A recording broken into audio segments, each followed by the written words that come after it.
Welcome back to the channel. If you like suspense and mystery stories, you are in the right place. I hope you have already subscribed. Today's story is one of those stories that completely blows your mind and almost traumatizes you at the same time. Please note that parts of this video are totally shocking and heartbreaking, so viewers' discretion is advised. So sit tight, grab a drink, and let's begin.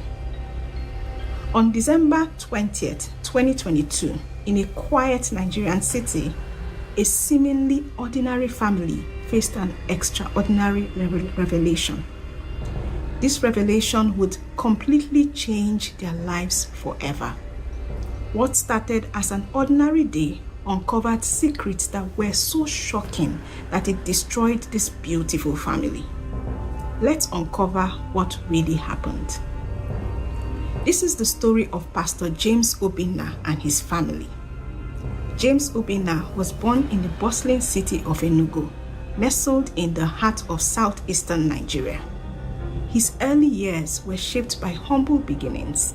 His father was a farmer and his mother was a seamstress who worked tirelessly to provide for their 6 children.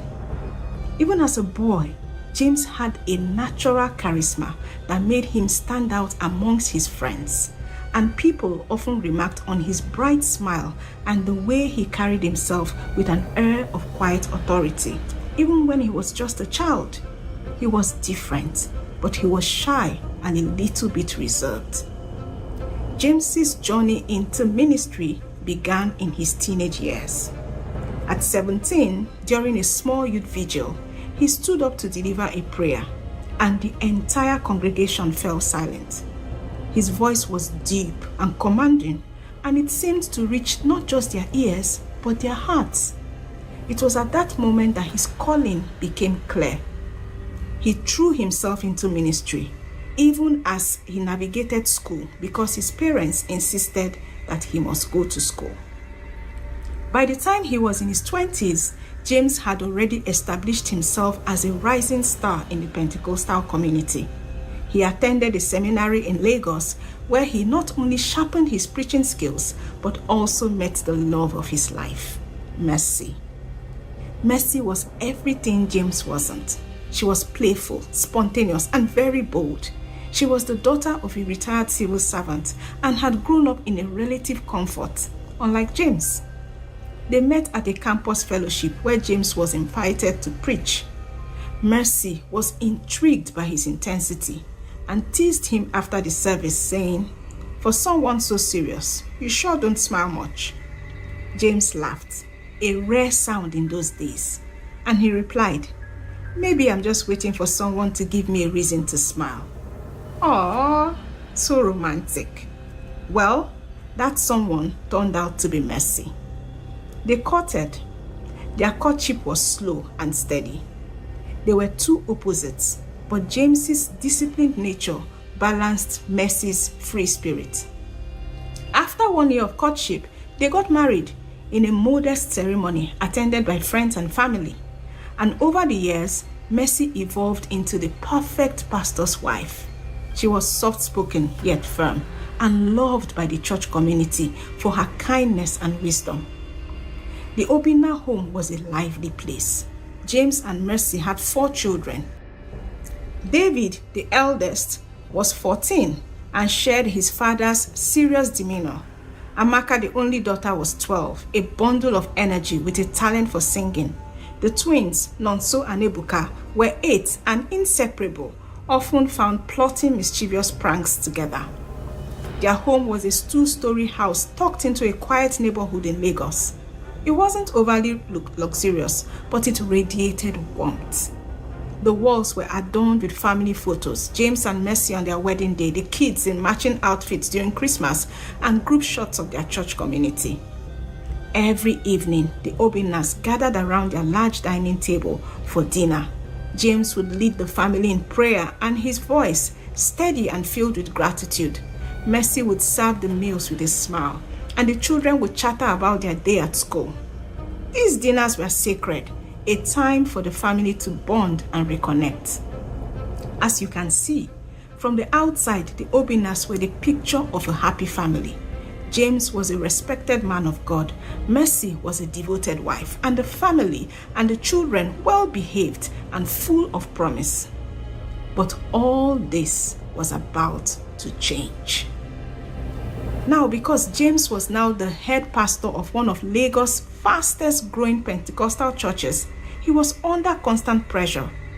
His sermons were electrifying, drawing crowds that filled the sanctuary to capacity every Sunday. People came to him for guidance, prayers, and miracles. And in the church hierarchy, there was one man James looked up to, his mentor, Senior Pastor Emmanuel Okeke. Pastor Emmanuel was a father figure to James, and he was an integral part of the Obinas' lives.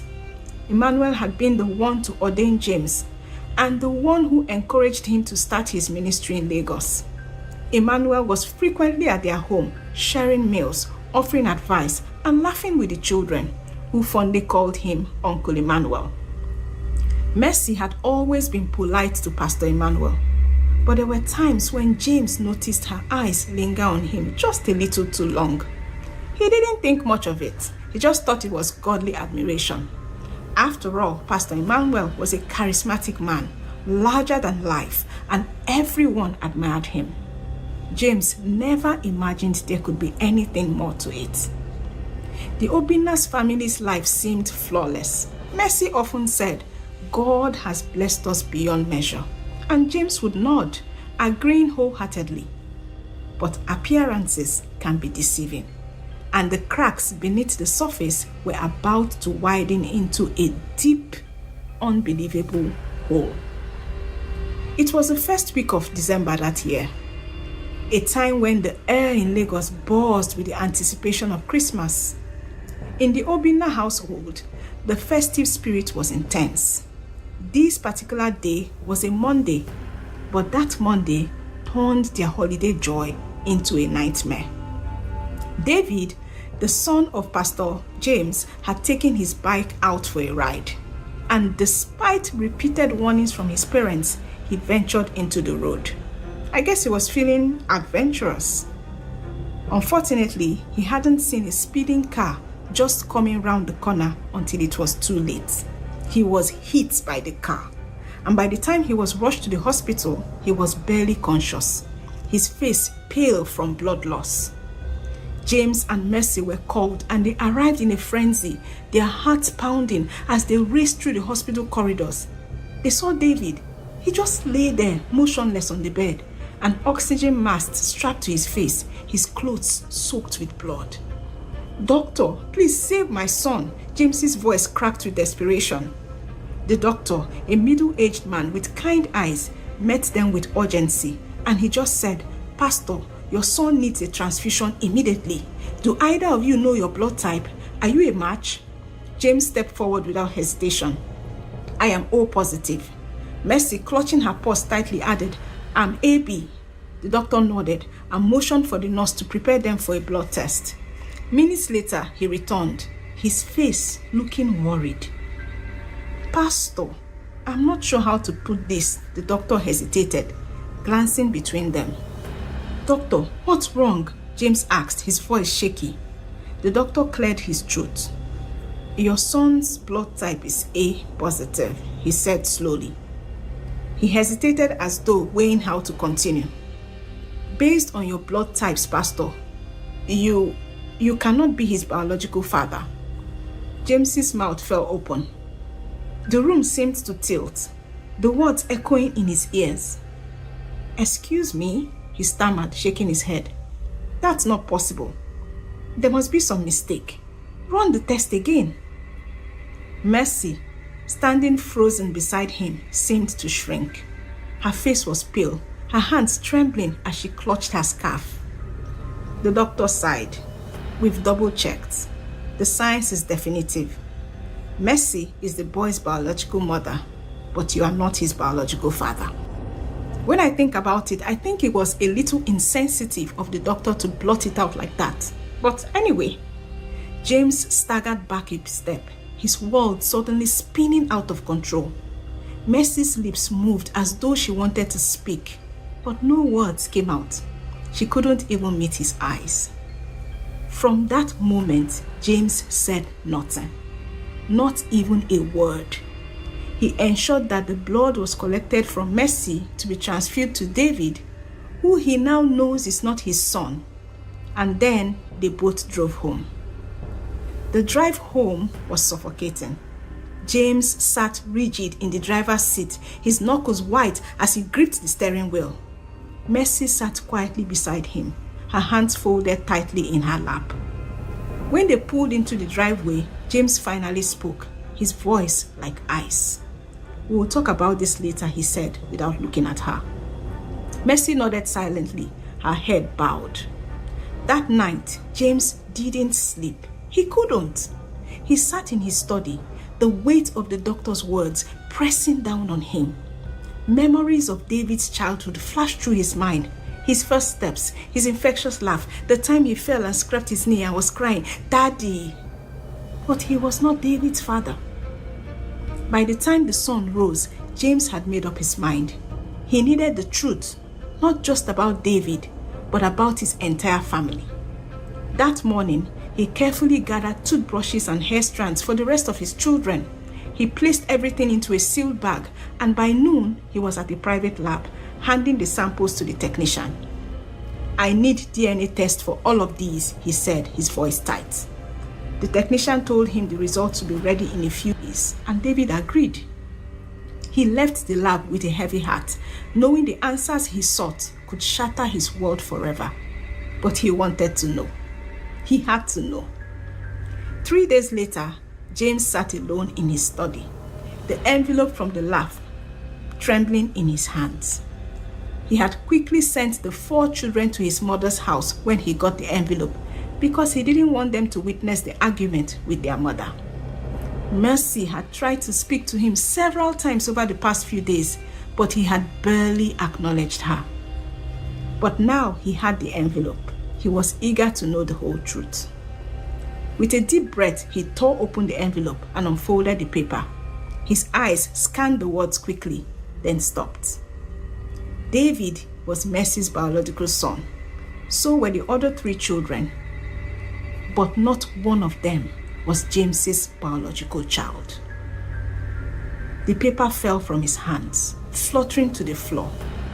James just sat there, frozen, his mind racing with disbelief. How? How could this be? How could this be true? That evening, he confronted Mercy. Mercy was very sorry and tried to explain to James. "Explain what?" James shouted. "That I've been raising another man's children for nearly 2 decades? That every memory I cherish is a lie?" Tears streamed down Mercy's face as she fell to her knees. "James, I love you. I've always loved you. Please just let me explain." "Explain what, Mercy?" His voice cracked. "That you betrayed me? That you lied to me every single day of our marriage?" "I didn't know how to tell you," she cried. "It was a mistake that snowballed out of control. But James, you are their father in every way that matters. Please, don't do this. Don't let this destroy us." James stared at her, his heart breaking into a million pieces. "You must be joking," he said. "This destroyed us the moment you decided to betray me." James turned to her, and the look in his eyes scared Mercy. "Who is their father?" Mercy was crying profusely by this time, and she was still kneeling down, begging, but James screamed the more. "Tell me, who is their father?" Mercy finally broke down. It's Pastor Emmanuel," she whispered. James froze. Pastor Emmanuel? His mentor, his friend, the man who had guided him into ministry, was the father of his children. What? Let me tell you, I cannot describe the anger that enveloped James at that moment. The revelation shattered him, and in anger, he just lost control. He lost it. He struck Mercy once, twice, and then some more. He was not thinking. He was like a beast, and Mercy had no power to protect herself. By the time Pastor James realized what he had done, Mercy lay lifeless on the floor. There was blood on his fist, and her face, Mercy's face, was by this time unrecognizable. She was dead. It was a horrific sight. Panic set in immediately when James realized what he had done. What happened next is something that is hard to describe, and viewers' discretion is advised. It seemed as if he suddenly got himself back and realized that he would be destroyed if anyone found Mercy like this. So he made a horrible, unthinkable decision. He had to hide his crime. Quickly, he dragged Mercy's body to the bathroom, quickly ran into the garage to get a large porcelain bag which they used as a car cover. Then he got a machete, also from the garage. Making sure it was sharp, he grabbed some bleach. How James knew what to get is something I cannot explain. In the bathroom, he looked over Mercy's body for the last time, and even though his stomach was churning from what he was about to do, he had already made up his mind. He was going to cut her up and hide her body. So he started with cutting off her head, and he did it in one fell sweep. But because the machete was not that sharp, he had to do it 3 or 4 times before her head fell off. Blood was everywhere. Blood pooled around his feet, and the metallic smell of blood filled the air. But James was far too gone to care. With a methodical precision, he walked down from Mercy's head and cut her into manageable parts. He walked quickly. He had to go grab some large garbage bags to pack all these body parts that he had cut. It was a bizarre sight. He quickly put the body parts in the large garbage bag, cleaned the bathroom as quickly as he could, and hurriedly put the bags in his car, which he had backed up into their garage. No one saw him. But as James was doing all this, unknown to him, Mercy had called her best friend Ada moments before their fatal argument started.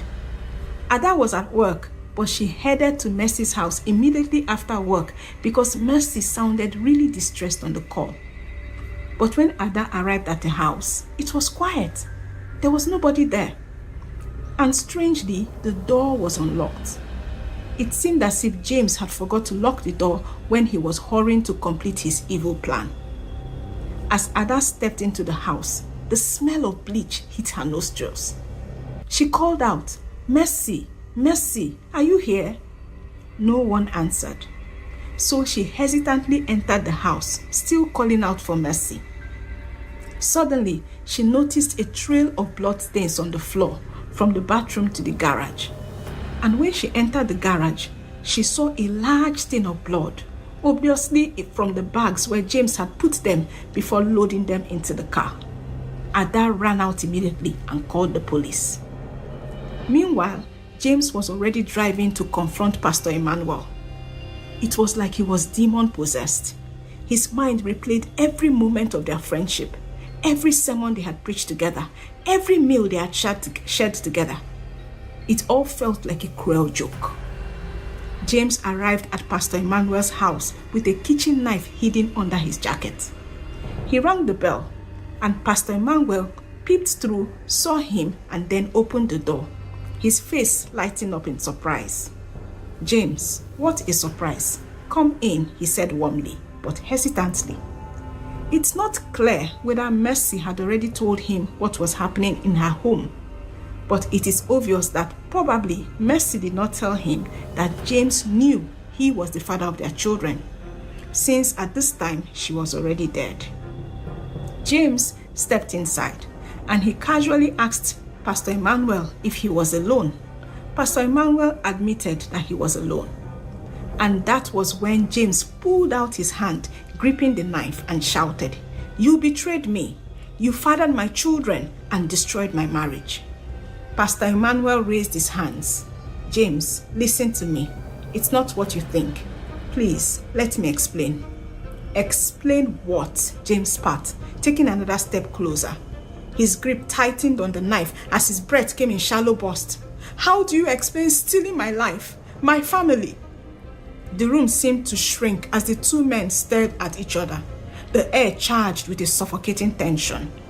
Emmanuel took a shaky step backward, his knees threatening to give way. James, you are angry, and you have every right to be, he said, his voice trembling. But this isn't the way. James's lips curled in a bitter smile. You don't get to tell me what's the way, he said through his gritted teeth. As James stepped forward, Emmanuel backed away, his mind racing. His eyes quickly moved to the phone that was on the table, but it was too far away. If only he could get close enough. But James was faster. With a cry like a beast, he lunged forward towards Pastor Emmanuel, the blade on the knife slashing through Emmanuel's shirt and into his side. Emmanuel gasped in pain, collapsing against the wall. Blood seeped through his fingers as he clutched his wound, his breath coming in short panic bursts. Why? James growled, his voice cracking. Why would you do this to me? As Pastor Emmanuel fell to the ground, his vision starting to blur, but he forced himself to speak. It wasn't supposed to happen this way. I'm sorry. But here's something that happened before he was stabbed. Unknown to James, Pastor Emmanuel had secretly dialed his close friend as soon as he saw that it was James at the door, and he had left the phone on speaker. So his friend, on the other hand, hearing the commotion on the phone, had called the police and had given them Emmanuel's address. As Emmanuel lay on the floor, struggling for his life, the faint wail of sirens pierced the silence, growing louder with every passing second. James turned towards the window, his fury momentarily replaced by confusion. James, it's over, and I'm sorry, Emmanuel said weakly, his voice barely audible. The front door burst open and officers stormed in, their weapons drawn. Drop the knife, one of them shouted. James froze, the knife slipping from his blood-stained fingers. He raised his hand slowly, his expression a mix of despair and resignation. As officers restrained him, Emmanuel's voice, faint but resolute, called out from the floor, "Please, don't hurt him." The officers moved quickly, one tending to Emmanuel while the others dragged James outside. The flashing lights of the police cars painted the neighborhood in chaotic shades of red and blue. James stared at the ground as neighbors gathered, their whispers rising into a murmur of disbelief. He didn't resist. He didn't speak. He simply allowed himself to be led away, knowing that the storm he had unleashed could never be undone. During the trial, details emerged that painted an even darker picture of betrayal and heartbreak. Pastor Emmanuel, now a shadow of his former self, admitted to a long-standing affair with Mercy. His voice cracked as he confessed that the affair had ended years ago, but the damage had already been done. The courtroom fell silent as Mercy's journal was presented as evidence. The pages were filled with anguished entries, a window into a woman tormented by guilt. She had written about the crushing weight of her secret, the nights she lay awake, contemplating whether to confess to James. One entry read, "If he finds out, I would lose everything. But how much longer can I live with this lie?" The words felt like a ghostly whisper echoing through the courtroom. James sat motionless throughout the proceedings. His face was just a blank mask. Whatever thoughts were running through his mind as the truth was unraveled before him, we don't know. Was it regret, anger, or was it simply the numbness of a man who had already lost everything? I guess we would never know. The verdict was swift and unforgiving. Life imprisonment for killing his wife and the attempted murder of Pastor Emmanuel. As the sentence was read, James' shoulders slumped, the weight of his actions finally sinking in. Pastor Emmanuel, though he survived the attack, was far from safe. The trial shattered his reputation. His congregation left, and with no congregation left to preach to, his name became synonymous with scandal. He was no longer seen in public, and he disappeared into obscurity.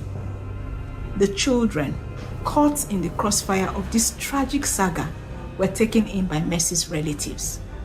What would their lives look like now, knowing the truth about their parents and the events that had torn their family apart? Would they ever find peace in the chaos that were left behind? I guess only time will tell. This story is a haunting reminder of the destructive power of lies and betrayal. Secrets can fester for years, hidden in the shadows, but when they surface, they often leave devastation in their wake. But here's the question to ponder. Was James's reaction inevitable? Or could this tragedy have been avoided if the truth had come out sooner? What would you have done if you were in his shoes? Could you forgive such a betrayal? Or would rage consume you too?